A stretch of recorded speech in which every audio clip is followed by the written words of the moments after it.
This podcast is brought to you by Ideate and Execute.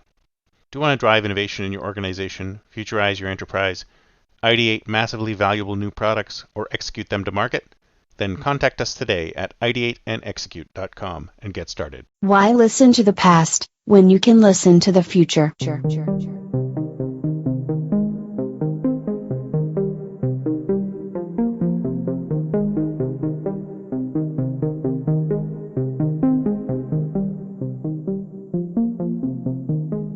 Welcome to the Think Future podcast, broadcasting from deep in the heart of Silicon Valley, California. We focus on innovation, startups, and the future, not necessarily those and not necessarily in that order. Here's your host. Hey, Chris. Hey, Tim, how's it going? Good, sir. Nice to meet you. Good to meet you too. Wow, you have a very nice studio there. Yeah, thank you. We, the pandemic of everything that's occurred and working from home, we started that process pretty early and happen to have a little music studio. I have two young girls, 11 and 14, that we do all sorts of fun little musical things together, and it's just kind of a room for us to pretend and be creative and have all sorts of fun. So yeah. Fantastic. Look at that. I mean, you've got everything there. You got you got a piano, guitars, you got a couch. I love it. Yeah, it's a lot of fun. And it's super quiet, soundproof a little bit. So I actually worked really well to put the desk here and work through. And it works really good for Zoom calls because Zoom fatigue really comes from poor audio, in my opinion. So getting a high quality sort of bookshelf speaker and then using this mic to send some better higher quality audio back really helps a lot. So yeah, that's a pretty badass mic. I've got one of these blue microphones for sure. Yeah. Yeah. It's not bad.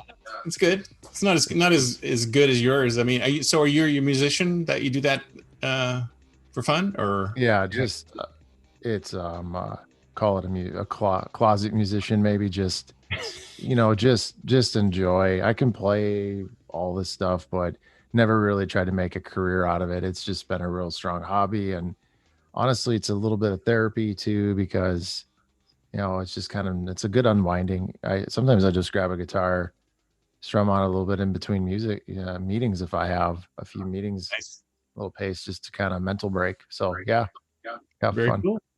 Very cool. Well, my oldest is a musician. He's a pianist, and it's a tough life. Yeah. But I'm sure I never had the passion to really take it other than a hobby, and I just like to noodle and play a few songs. But yeah, it's tough business. Very tough business. Yeah. It's funny because people enjoy music so much, they get so much out of it. It seems like there's some kind of weird disconnect between the value that we get out of music and how much we're willing to pay for music. It's like if those were a little more equal, then That's interesting. Yeah, and I've never taken that lens before, so I'm sure it's got to be hard. The term "starving musician," I guess, is there for a reason, right? Yeah, exactly. Yeah, yeah. Interesting. Awesome. So let's go tell me a little about yourself and your organization and what you're passionate about. We'll go from there. Yeah. So my background, I've been lucky enough to be with Choice. Choice Financial Group is the legal entity. Been lucky enough to be with them for 17 years. Wow. Yeah. And kind of was a consultant, right? Kind of out of college. And so was able to, Choice is one of our customers, and I was a pure IT specialist, if you will. Mm-hmm. And Choice was one of our customers, like I was saying, and kind of really there was a good fit there. I loved working with the Choice team, what they were all about. So we ended up, making it permanent, and I was the chief technology officer, but it was really just the first full IT person that they had in the organization, and did everything from take help desk calls to set up the network to everything in between. And I think what I learned through that process the first few years was got a chance to really start to understand the business through the lens of technology. And very curious person. So always was asking a bunch of questions. Well, I'm curious about this. And so that grew to kind of an operational lead, and was able to take some operational leadership, and then that grew to other. I mean, I've gotten to bounce all over the organization, largely been behind the scenes work, optimizing internal employee processes, and trying to learn the business through the way.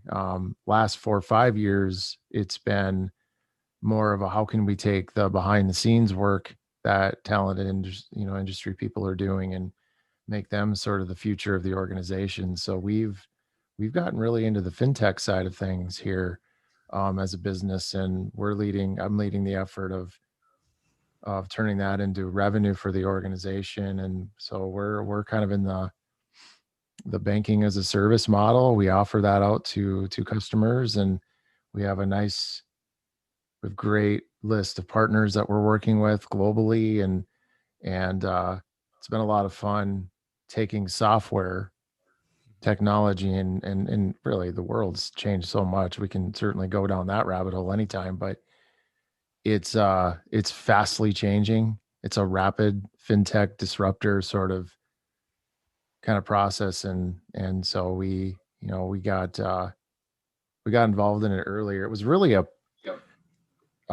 start out of frustration. Mm-hmm. For me personally, I think I was overseeing marketing and to figure out, well, how we could differentiate our brand anyway here. And we're a strong community bank, regional bank in the Midwest, based out of North Dakota. We have presence, traditionally all over North Dakota and into Minnesota, but we've been um, in the HSA business, having customers in all 50 states. So we were pretty comfortable with thinking bigger anyway. And Mm-hmm. so, I got invited to be an advisor for the software company that we're using as a bank to run the bank. Nice. Super fun. Go there, and share your ideas, thoughts. But I stopped going to the meetings just simply because the pace was so slow. I couldn't, you could share an idea, and then their roadmap based off the pace that they operated at was 3 to 5 years before you'd see Right. anything really come into fruition. And I just sort of thought, man, that's kind of a waste of my time. It's kind of a waste of my organization's time. That's, paying me my salary. So I took a call from a company out of Silicon Valley because of our HSA history. And they were a strong idea company. I always say they had an idea and a whiteboard, and we provided the whiteboard basically. And they came to see us. We put something together. I at the time was hiring someone out of Citigroup out of Jacksonville, Florida. Oh yeah. Kind of was, yeah, I was kind of seeing this. So the timing was really good. And he had a complete new plate. And I said, well, you got your first assignment, right? Your first project is to figure out how we're going to integrate this into our banking software. Mm. And in 3 months, they were going through Y Combinator, the partner. Oh, nice. And we had a working debit card and with their logo on it in 3 months. I mean, it was incredible. Wow. See, that's the kind of the speed you should be moving at. I mean, most financial companies are like, it's like when you're telling me that years. When I hear the word years, I'm thinking, oh my god, like, are you living in the 21st century? Like, we can't do anything in years. It's almost impossible. So are you guys? How long have you been around? I mean, you've been you're a small bank, so you can be more nimble than a typical financial services company. Well, it's an interesting journey. We've been around since 2001. It was 3 community banks independently becoming one. Let's combine the assets and let's become one. So Choice Financial Group was born in 2001. First 15 years of the journey, maybe 13 years, were organic growth. De novo, go into a market, do the traditional brick and mortar. Yeah. And back then it's how it all worked, right? Yeah. Right. And so then we got into the acquisitional sort of playbook and started becoming a good partner for acquisitions. And really our strength there was to find organizations that maybe needed a little bit of help in terms of growth, and maybe partnering was better than trying to grow it themselves that makes sense. So we became a partner there. Really proud of the fact that we never laid anybody off in 3 acquisitions. We always absorbed it. And so that was a nice reputational piece to the growth of the fact that, hey, we'll have a job for you here and may not be exactly what you're doing, but it's really important for us to make sure that we're a great partner in that case. Not a lot of banks can say that anymore, right? I mean, look at Yeah, what's happening with Wells Fargo and some of those other banks. It's just things are different, very different. they are, exactly. And so to your question, what makes us, allows us to do this? What I heard nimble, right? I heard what are we smaller? Are we nimble? I think that's part of it. Um, I don't think we should be ignoring the fact that the teams that we have and we have a pretty strong entrepreneurial background. All of us really do. Um, so honestly, it was just more, hey, I'm frustrated at the pace, and I have this idea. I want to go try this. Let's take sort of a startup mentality. We were a 2-person shop for quite some time. I had a ton of other responsibilities that I was also accountable to, and it wasn't until 2 years ago when we as an organization said, let's go have you focus on this. Mm-hmm. And so, we had enough momentum behind us. We just needed better clarity and optics into the business unit that we were trying to produce, to the point where, we made a business case, and it's not like you had to shout it from the rooftops. It was the growth was happening. We had the partnerships in place.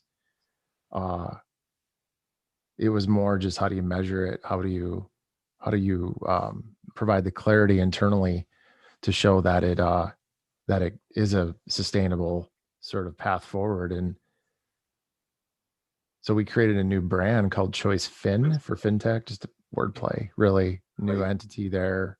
So 2 brands with 1 balance sheet, and we're running Choice Fin independently of Choice Bank, but there's obviously shared resources and teams that are helping it all get done. But it's been a really good test in terms of just getting you got to do it at the right pace, the right buy-in, the right, from all levels of the organization. So pretty cool to be able to. So I have a question.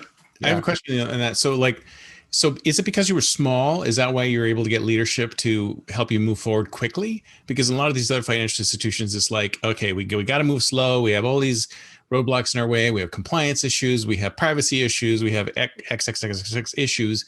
It takes us 18 months to do anything. Is it because you're small, or was your leadership more open-minded? What was the secret sauce that allowed you to innovate quickly? It's a great question. I think I would answer that we took a risk on a partner, and the partner took a risk on us, and a chance to say, I have built-in product demand. I have a customer willing to pay us for our services. Mm-hmm. And so it wasn't an initial idea as much as it was, hey, we're going to do this. We have the partner already lined up. They want to do it with us, and we're going to go ahead and try this. Right. So the opportunity came along, and you jumped at it, because most companies say, no, that's too risky for us. Mm-hmm. Yeah, it might be. Mm-hmm. I guess we didn't necessarily. I had the necessary buy-in at the time because it wasn't this massive overhaul. Right. It was, let's start small.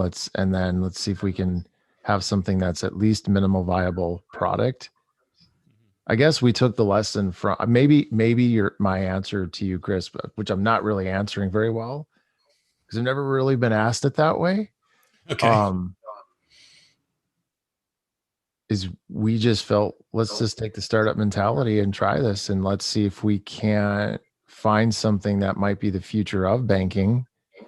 And that's honestly how strong we feel the belief is of this. Is this could be absolutely what banking as a whole industry might end up having to, especially if you're a smaller, and when I say smaller, under 10 billion, I think that's the advantage we have through Frank and all the changes, the regulation there. We have a competitive advantage there for now. And revenue is through interchange is definitely one of the models of revenue that we use. It's I think we just did it. We didn't really try to sell it. We just did it. We did one as a leadership team, executive team. Then we went to the board, showed kind of what we're doing. That looks a little bit different. Of course, it's going to be. I didn't have the overwhelming, resounding resources or support to necessarily go all in on this. So we just did it in a methodical, careful, risk-based approach, I guess. Our first one was an HSA. We didn't go sign a company that we didn't know, or a customer that we weren't trying to serve ourselves. It was an HSA customer. We were pretty comfortable with that. So, hey, it's not scaling very fast, so let's try to do this and scale the business and do it faster that way. So it really is an interesting partnership, because if you look at it, a fintech company is really, really good at understanding who their customer is. They do a fantastic job of focusing on experience for their customer through digital resources. And then we get to do all the things that, quite frankly, I'm not sure they want to do. Like, it's the regulatory relationships, the oversight, all the boring stuff that's not really interesting to. Yeah, it's not the fun stuff, but it's the absolute necessary thing. And that's why the partnership model works really well, because it allows each organization to do what they really do best. And really, it was a mentality for us that, no, well, we don't necessarily have to have just one pie. We can have multiple pies, multiple partnerships, and maybe our services are a small piece of each pie, as opposed to trying to, create an entire pie on our own. I don't know. I'm an analogy guy, so that's why I tend to think of it that way right now. And you're making me hungry, so that's good. We talk about, so so did you, as the partner you're talking about, did you find a partner, or did you spin off? Like you said, there's a fintech side of your company, and there's a financial services side of your company. Did the fintech was a spin-off, or did you absorb somebody? How did that work? Spin off. So we ended up we were going about it methodically for 3 years. And then we thought, hey, if we can't, we have to have our own P&L. I want to make this and our CEO at the time, still very much today, was, I think the first challenge is, let's go show that we can make this a business. Yeah. And then we can go into all sorts of other directions. But let's first make sure we can show that this is approving as fast, as long as you can, in a very rapid changing industry. Let's make this something that is sustainable as much as we can. And so, one partner grew to 2. It's word of mouth industry. 2 partners grew to 4. 4 grew into 6. And now we have partners that are, I was just really humbled by it, that our word of mouth are kind of what we're trying to do, and serve those partners. That's what we really think of it as. Hey, we really like your idea. We really like your product market fit. Let's go ahead and do the partnership, because I think what you have is different than what others are not seeing. And so let's go help enable that. So yes, spin-off. Yes, it really was at that point. I felt a lot of resistance. Well, should we be doing this? Is this risky? Man, I don't know if this is for us. Right. And, how do we really even know, because we're not measuring this? And so, I kind of just said, well, then let's go. I studied S curves. I don't know if you're familiar with an S curve, but an S curve is a natural progression of any idea. It starts off, it gains traction, and then it kind of flattens out, maybe even falls. Yep. And so I was trying to disrupt our own S curve of traditional banking. And for me, it was the light bulb moment. Well, let's just go start a new one, as opposed to trying to put all this effort into disrupting our own model. Let's go create a new one. We'll go out on an island for a while, and we'll figure this out. And so that was really, our timing was the end of 2019 into 2020 when we started doing that. And now all of a sudden you're getting more optics and more visibility into, is it really working? Is it not, from a financial perspective? Um, Added a couple more resources, and 2020 was a really interesting year for many different reasons. But in the world of fintech, collectively, it's just exploding, right? Yeah. And software is eating the world. It's just taking Yeah. over. So And would you say that, so yeah. do you, what kind of unique things are you able to deliver through Choice Fin that you weren't able to do before? Well, Choice Fin allowed us. We started building our own software interface level. So really, what we found in the niche, and again, I just think that the way we went about it is listen to our partner. What do you need? We'll go build it. Next partner comes. What do you need? We'll go build it. Yeah. And so through that process, you start seeing, well, hey, there's some repeatable tasks and processes here. But what we have done is we've created our own software layer that interfaces with our fintech partners in a way that's modern, and Mm-hmm. then has to go back and interface into systems that is not modern. And I'll just say it that way. I mean, it's very, Right. very legacy.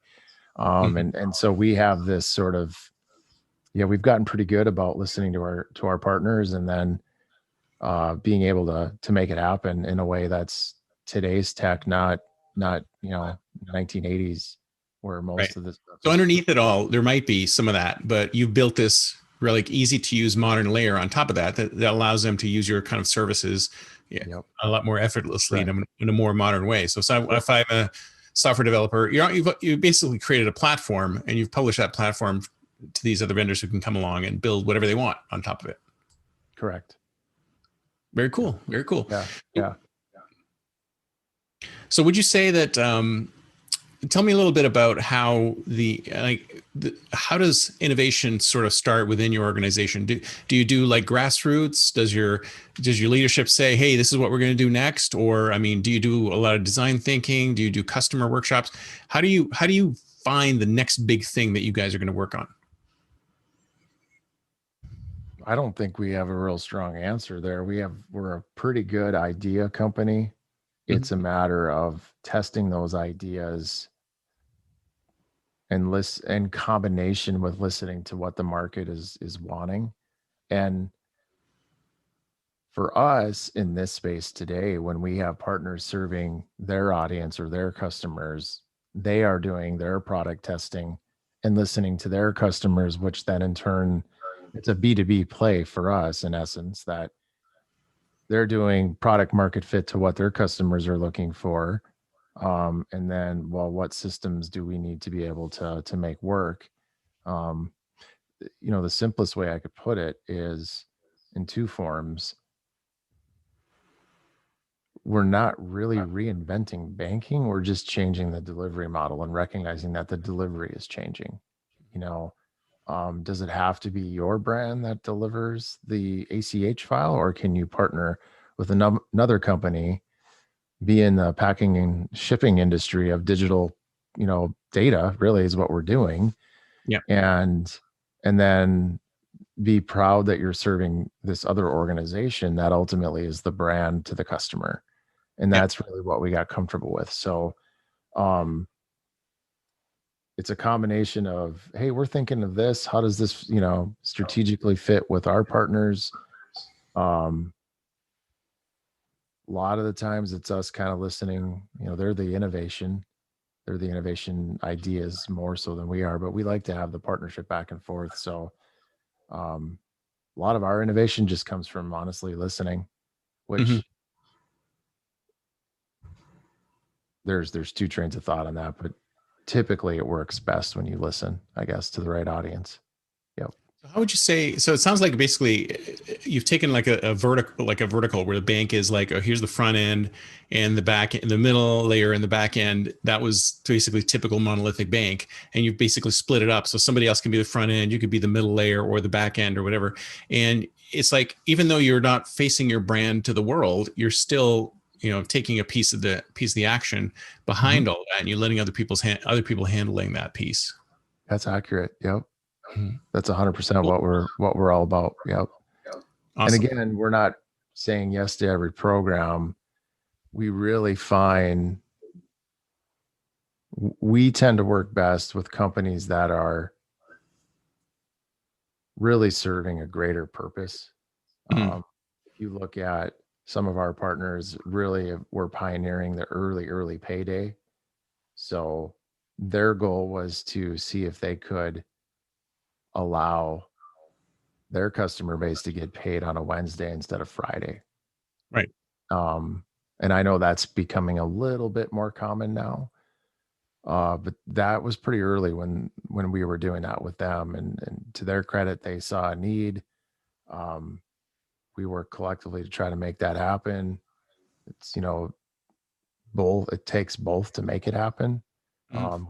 It was part of our solutions that we're able to do it. So no, but it's really cool to be able to do something that innovative, right? Especially at a time where no one was really doing it.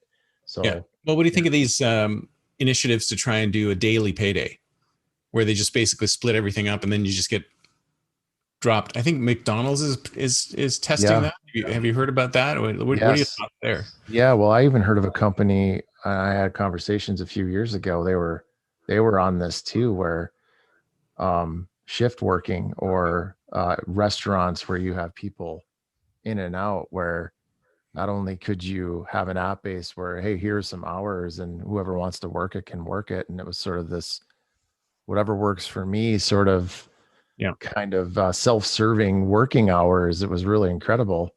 And Mhm. then when you're done, you were paid instantly Yeah. like that, and you know, I think the world's going to go that way because why hold it? Why this, why does it take so long when you're in the world of I want it now and I push a button and I get it instantly? That's going to influence other industries to that same standard. So I'm a Netflix user and I see a movie and I just tap my button on my phone and I have instant gratification. That's right. We've now set the bar for other industries to be able to deliver that too.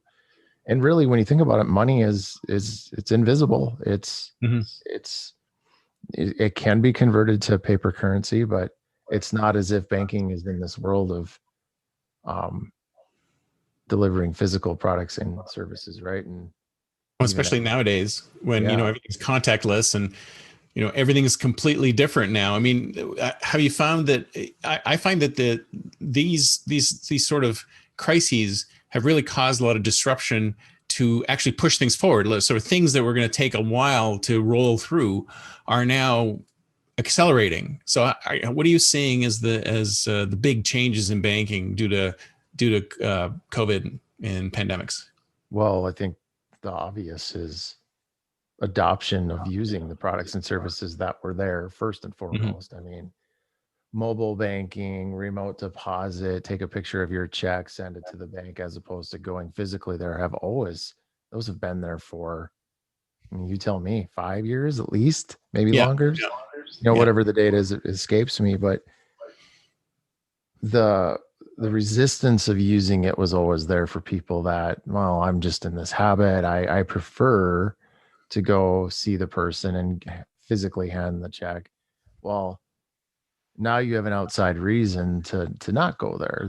That's Mhm. truly whether you one whatever, if you're strong about, if you have uh if you have reasons that you do not want to be there in public going into a branch during that time, and I think that time is going to continue. Behavior shifts are really, it's long enough of a behavior shift where it's going to be permanent. yeah. And so it's no longer just a convenience, it's kind of turned into a necessity. And the acceleration of adoption is really what's incredible through Hmm. this process. So you have, I think, adoption of existing technology, which then gets people more comfortable to look at newer technology and getting even more adaptable to that. So I just think the acceleration through COVID has really been transformational in terms of just understanding that, getting people comfortable using technology where maybe they were resistant. You're always going to have your early adopters, and Yeah. this is pushing everybody to the point where, Do you think? Do you yeah, think we'll ever get to the point where banking is fully remote? Like you'll never, because I mean, there's still situations where you've got to do a loan application, you got to do mortgage applications. There's still situations, or notaries, for example.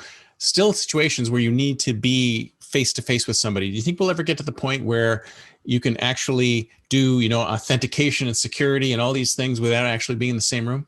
I think we're already there, to be honest. So, Really? It's yeah, probably more secure now doing it well, remotely than it is in person. I think that you're asking an interesting question there. I think if the mindset would be there, we could solve that. I mean, I think if there is not companies already thinking about solving some of those face-to-face have tos to, do we really need to why don't we just digitize that process as well? Then yeah, I mean, mortgages are going digital. It's more the title companies that maybe need to take that next step. Mhm. And so I refinanced my home and buying a cabin here, and I know I'm going to be sitting, well, at least that's the way it was 6 months ago. You sit in the driving in the parking lot, your car's running, and they hand you the papers and you sign them in your car, and here you go. That process will then lead to a different process, which someone's going to figure out how to digitize that process. So Yep. I think this is face to face now. I think that this isn't necessarily in person, but it's as close to in person as we're going to get. And I actually, in some ways, think that this is maybe even as or more effective as in person. I don't check my phone as regularly when I'm on a Zoom call. It's more respectful to Yeah. keep the person in front of you and keep your attention to them. For whatever reason, when I'm in person, I have this sort of reluctancy to check phones and be more distracted when I'm actually in person. So kind of interesting. There's kind of two forms of ourselves, isn't there? There's this physical, and then there's this digital version of ourselves. And Yeah. Well, they're it's really the interesting you same. should say that, Yeah. because Yeah. it's almost like there's a different level of intimacy when you're doing it through a connection. Like, you know how it's like on the internet, people will say things to each other on the internet they would never say to each Correct. other face to face. It's almost like a lot of the filters are gone, or at least minimized. And you do actually probably have a much more honest conversation with somebody through this than you would in person, because you're like, oh, is this guy gonna like hit me or something? Or I don't know what kind of reaction they're gonna have. But you know what I'm saying is like, it's like this interface has allowed us to be, I think, more real with each other almost. Authentic, right? Yeah. Yeah. And maybe part of that is because there isn't this two versions of ourselves. There isn't a work version of you or a personal life version of you. We've been forced into the combined view. Yep. And I have found more vulnerable, more authentic conversations through this process than I've had in the traditional work world. Mm-hmm. I've had barking dog interruptions and kids walking in the background, and at first it was everyone was apologetic to it, and now I mean, we got one guy who's got this precious little guy and he's climbing all over him, and that's okay, cool. It's just no problem. I've had my dogs do a barking session with the other dogs that the other person I was talking to. So I was like, are dogs talking to each other? Are they actually doing their own Zoom call now? The dogs are having their own Zoom call. Yeah, exactly. So, I mean, all these sort of real authentic moments have happened, and I think it was a time when we were all very vulnerable, right, in terms of what the world looked like. I mean, a year ago it was pretty scary. I mean, we're almost approaching 1 year since it really became what it is today, and Yeah. even a little bit worse there, right? So um you always have to look at the opportunity within, and it's hard I mean, right, there's always an opportunity, and it may not be the greatest opportunity, but it is something there. And I think the people that are figuring it out are the ones that are making it work, right? They're working around situations. They're maybe pivoting or accelerating their business plans to digital faster than they maybe planned a year ago. I like when I see really creative, here in North Dakota, we have restaurants, and there for a while uh, it was not, was it a shutdown? I think there was some shutdown. Every state was a little bit handled differently. Mm-hmm. So they did these like igloos, like they were just like plastic igloos and they Oh, put cool. tables outside and heated them, and it was super fun. But here you've got individuals that are owning restaurants and trying to find ways to make it work. And that was, you can't but not embrace that, if that makes Yeah. sense. And Oh yeah, no, you're right. I think yeah, basically everything is going to virtualize or digitize. I mean, you're going to have, I mean, what's going to happen to these experience restaurants, right? That are high end. Come in here, there's nice music, the servers are nice. Get high end food. How are you going to translate that? And some of the innovations have come out of that. We were going to ship the whole thing to you, and have somebody, yeah, just ship the whole experience. So it's interesting that you're going to see all of these innovative new things coming out of it, but it really is virtualization of these businesses that were never virtualized before. Because if you're just selling stuff online, you can easily, I mean, this hasn't affected you at all, but I mean, all of these, personal services and experience services, they definitely have to change, but some of yeah. those even change for the better, I right? agree. I Yeah. had one that was just, as you were describing, that one that stood out. My wife said, "Hey, there's this wine tasting / meal kit that a local company here in our hometown came up with this concept." I'm like, "That sounds kind of cool. How Yeah. are we?" Well, it's a Zoom call. I'm like, "Oh, let's do it." I'm so used to doing Zoom all day. Let's try it. So you get your kit, 2 bottles of wine. I didn't know what to expect. It was really fun. I had a rep from the vineyard that was talking about, how long the vineyards have been there, and where they're located, and how this one paired up nicely with the food we were eating. And I don't know if I would have asked the questions that I asked. I was like, "Hey, can you help me understand, like, how am I supposed to honestly drink the wine? Am I supposed to let it go all over? Am I supposed to isolate it?" Right. We want to start and ask, it wasn't even really about the specific wine. It was just these questions about just wine enthusiast sharing kind of thought. It was really fun. And so, Mhm. to your point, the companies that are looking looking for those opportunities are are that's what it's gonna take to transform and continue. And maybe what got you to a certain point isn't always going to be what continues to kind of move it forward. And you can take Yeah. the principles and the values, hopefully principles, values, missions, visions, all those things. If they're done well, they should never change. It's just, how are we going to deliver that experience differently? If Yeah. our experiences deliver this, then how are we going to do that through this channel? It's Yeah. the Well, if you ask blockbuster me, model.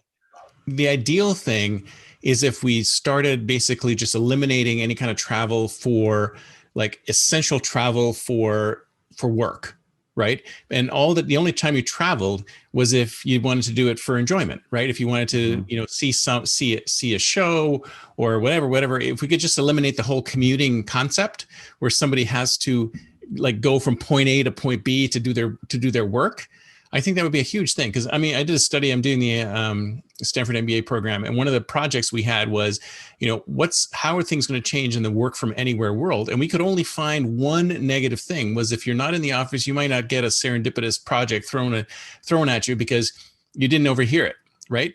But every other but that's only if there's some people in the office and there's some people aren't in the office. But if everybody's out of the office, then even that goes away. So the elimination of something like commuting, which is like one of the worst things we can do to humans, is just a huge boon for everything else. So it Mhm. would be great if we could just have, any kind of travel that we do is really just for pleasure and not for business. And Yeah, that way, if we could just, make travel a pleasure thing only, I think that would be like a great thing that would have come out of this. it's a great concept that you can really think about, just all the positive effects, even from an environmental perspective. That many, Exactly. vehicles on the road. And you started hearing that right early, Mhm. if I recall, that certain cities that used to have a particular fog, or that kind of went away, right? And Yeah. so, that's an interesting concept. Have you found? Yeah, because then it's, still think humans need to see and touch and embrace and Oh yeah, but they physically. can do it. They can do it for fun instead of having to. Yeah, being forced to do it. And I think that's the thing, is that in work has become, it used to be really monolithic. It's like leisure, commute, work, leisure, Yeah. and then commute again, right? And now it's like work, leisure, work, leisure, work, leisure, work, leisure, work, leisure. And we don't have to worry about, especially around here. I mean, I'm in Silicon Valley.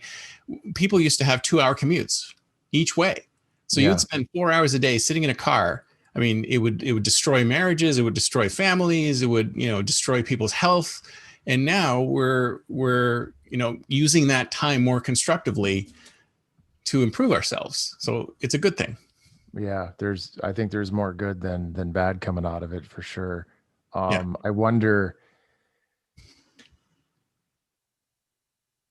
Yeah, I have really embraced, for me in our customer base, we're all over the nation. We have customers and partnerships in New York and Silicon Valley, one in Salt Lake City, and some across the globe in Sydney, Australia. And I got real comfortable with this. I mean, we were doing periodic traveling, but never really significant or exclusive traveling. And we got very comfortable leaving the office because it was like, well, I almost felt guilty sitting in my office doing Zoom calls all day when all I was doing is waving to a handful of people. Right. Yeah. I might as well let someone whose experience is more in person today and let them use that space. So we embraced it pretty quickly.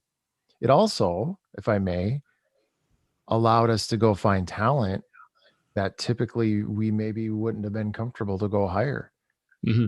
So I've got 3 team members now out of Seattle that Yep. I was personally comfortable hiring them at the time. I would have hired them anyway, Mm-hmm. but it would have been it would have been a tougher sort of business proposition to make the case that that person can be effective remotely, if that makes sense. Now I used to tell the coworker, and this is back in the older model, that you're trying to only manage number 1 draft picks. You just want to work with number 1 draft picks all the time. And as a manager or a leader, you have to find and take the 5th or 7th round draft pick and groom that person into, or a 2nd or a 3rd round draft pick. And I still think that's somewhat true, but now I can go find wherever you're at. If you're a 1st round draft pick, and you want to come work with the team and you like the culture, then come on in, let's do this, and Yep.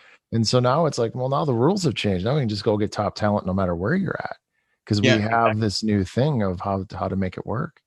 It's really And you interesting. worry about it, and it's people who, and they have to live in these, used to have to live in these expensive areas to be near the jobs, and now you can live anywhere you want and still be able to work for anybody you want. And I think that's a major breakthrough for a lot of, especially from a talent side, because if you think about how it's basically exploded the talent marketplace now, because you can hire anybody from anywhere. And if somebody wants to live somewhere in the middle of nowhere where it's inexpensive, they can live there and still work for Google, right? Correct. Yeah. And I think there's been studies that people are working longer, more they're putting more effort into the home workplace and putting more time in, because it is, to your point, it's in, out, it's life happens, work happens, life happens, work, in no real, orderly fashion anymore. And maybe the individuals that need that structure and need that focus, they're going to have to find something. And maybe there's a hybrid where it might be 20% of your workforce ends up going to some office that might be shared at some point. I don't know. That'll be interesting, because maybe it's not for everyone, but hopefully it's for the majority. Because I think it is. Ideal solution there would be, the people who need it can have it, and people who don't need it don't have it. So if you could just, make it flexible. So there's some people who like the structure. They want to get away from their homes and be a little more focused, and they'll go in. But everybody else can work from anywhere. Right. Yeah. No, I think it's definitely where I think it's trending. I think that's where it's going to end up. Yeah. Definitely. Yeah. So let's talk about the future. 2031. It's 10 years out. Oh, wow. Yeah.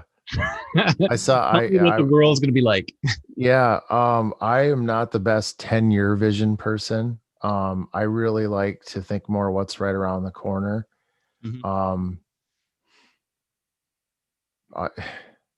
Unless there's some zombie apocalypse I hope not. And in 2020, I was like, well, this has happened. This has happened. The only other things that, you know, or some major shift in climate that changes the way we have to live, it's pretty hard to ignore the fact that software is just going to take over the world. Mhm. And you know, you look at the Jetsons way back in the day, we're doing everything the Jetsons were portraying, right? Yeah. I mean, pretty Yeah. much, right? And so, Yeah. you know, I think people's consumer homes are going to be one of the most important things if they're not already in people's lives, because there's just going to be so much more you're going to have to do at your home. Your home is Yep. going to be everything. um I don't, it's, yeah, energy is going to be interesting. I think it's going to have to be some combo of sustainable new energy, yet still kind of relying on some methodology of fossil fuels. It's just, there's just going to have to be some form of hybrid until we can completely change that process, if that makes, I mean, you look at you know, what's happening in Houston, and I mean, Yeah. it's not supposed to happen in Dallas and Houston, what's happening there, but obviously Exactly. it happened, and we just don't have the infrastructure ready to do that. So um yeah, what I might predict is that everyone's, as a business, is gonna have kind of their own bank. They're gonna be Mhm. their own bank. Does that make sense? That's what I see, is there's just this new way of delivery is going to absolutely be more and more accepted. So not only do you have neo banks, digital banks, and or future sort of products and services, and you can go anything from Bitcoin to no more paper currency to, you know, those are kind of obvious to me, but I think embedded financial services for an organization that might be in any industry is it's gonna be right baked in there. Mm. Um and it's gonna be kind of the bank's role to reinvent how we deliver ours. And so I kind of look at our role as, well, if hypothetically, if the brick and mortar is the Blockbuster of movie deliveries, right? And then it went to, maybe today we're kind of somewhere between on demand services through direct TV or cable, Mhm. or now it's kind of push a button on your phone and watch a movie through Netflix or all these sort of app based type solutions. That's how I think banking is going through their journey right now. Is, all right, traditional bank is the Blockbuster. There's still a handful of people that are going to want that experience. It's going to be up to each organization to say, we're not going to do that anymore. Or we're going to do it very limited. And it'll be interesting to see how that goes. But yeah, everything's going to be, now it's going to be absolute speeds everything. I Well, want it's to get interesting. paid now. It's I interesting got, that you mentioned that. So, yeah. are you saying that at some point in the future we'll basically eliminate banks as a middleman, and then companies will just work with each other? I know that's happening in limited places now, but do you think it's going to be more like it's going to be more of a peer to peer model, and we'll eliminate the bank from the center? I don't know. No, I don't think that happens. But well, it could. I mean, Mm. you're talking 10 years out in Yeah. today's pace of technology. So even how we looked at 10 years ago, maybe a year ago from now, does that make sense? Yeah. That pace is already, Oh yeah. Yeah. it's absolutely incredible. Um, I think, and there will be a tremendous amount of consolidation in banking. Mhm. Um, I think today there's less than 5,000, you know, well under 2,000, I think, is where it ends up going. Um, tech, if soft you, so as a bank, we need to be as banks, as the banking community, if I'm speaking on all banks, we have to think about, how do we be in this fabric of, not at necessarily delivering, but more of an infrastructure play in Yeah. terms of how we can be part of that, and not do it in such a way where we have to be in control of it, if that makes sense. Yeah. Um, So platformization, right? It's basically yeah, you're turning yourselves into a platform, and you're allowing people to run things over top of it. So, for example, if company A wants to pay company B, they can just do it through the platform instead of having to deposit yes. funds in your bank. But Uh-huh. they just use you as an API, and you're still part of the framework, Mhm. but you don't necessarily need to be in their face as a brand. 100%. Yeah, I think the Yeah. brand importance, I think, is going to be less and less more for banks, Yeah. and hopefully what we can do behind the scenes is be supportive of the other brands that people are passionate about. They're lifestyle brands. No one gets really super excited about a banking brand anymore. Not sure if they ever Yeah. did, to be honest, but if I'm super passionate about a lifestyle and then there are brands that are conducive to my lifestyle, then that's what I'm passionate about. And if banks Yeah. want to be a part of that, then they have to start serving their products and services in a different way. It's Yeah. really what we're all about. I remember I'm a big fan of the way Elon Musk thinks, and I've Mhm. listened to a couple things that resonate. And he talks very passionately about AI and where it's at and where it's headed, and versus the human capacity. And um, he made a comment that said something like, "Well, if we can't beat AI, we might as well join them a little bit." Yeah. There's some statement he makes there about he has this vision of, I think it's like this neurotransmitter that connects to your Yeah. The Neuralink. digital, the Hmm. Neuralink. There you go. You know more Yep. about it than I do. Cool. But he said something like that, and not a quote, but it was completely what I thought about, like for us, fintech, right? If we can't beat fintech, then we have to be a part of it. We have to have Yep. banks thinking like we have a lot of fintechs thinking like a bank. There's very few banks that are thinking like a fintech. Yep. And Yep. together we got to solve that. We got to solve that together. So our goal is to be a part of it. Our goal is to be able to serve the brands that people are passionate about. On the other side of that coin, we hope that if there's some great financial institutions that maybe don't know how to do maybe some of the things that we've thought of, and maybe we can sort of plug in other banks into this platform that we've talked about, and help them come along for the ride as well that way too. So um, we're thinking that way as well. I think there's almost two customer base here for how we envision the world, and it'll be interesting.